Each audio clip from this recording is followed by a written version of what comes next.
പരിശുദ്ധമായ റജബ് മാസത്തിലാണ് നാം ഉള്ളത്. ഷഹറുള്ള, അള്ളാഹുവിൻ്റെ മാസം എന്നറിയപ്പെട്ട മാസമാണ് റജബ് മാസം. ഈ പരിശുദ്ധമായ റജബ് മാസത്തിൽ കഴിയുന്ന പോലെ സുന്നത്ത് നോമ്പുകൾ നോൽക്കാൻ നാം ശ്രമിക്കണം. അതിന് അളവറ്റ പ്രതിഫലമാണ് അള്ളാഹു സുബ്ഹാനഹു വ തആല ഒരുക്കി വെച്ചിട്ടുള്ളത്.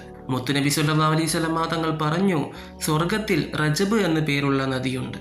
പാലിനേക്കാൾ വെളുത്തതും തേനിനേക്കാൾ മാധുര്യവും നിറഞ്ഞതാണ് ആ പാനീയം. പരിശുദ്ധമായ റജബ് മാസത്തിൽ നിന്ന് 3 ദിവസം നോമ്പ് നോൽക്കുന്നവർക്ക് അതിൽ നിന്ന് വെള്ളം കുടിക്കാൻ അവസരമുണ്ടാകുമെന്നാണ്.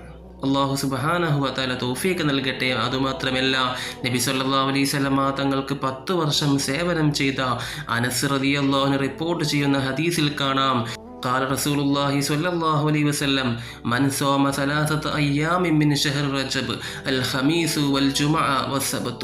റജബ് മാസത്തിലെ ഏതെങ്കിലും ഒരു വേഴം, വെള്ളി, ശനി എന്നീ 3 ദിവസം നോമ്പെടുത്താൽ 900 വർഷത്തെ ഇബാദത്തിന്റെ പ്രതിഫലം അവന് ലഭിക്കുന്നതാണ്.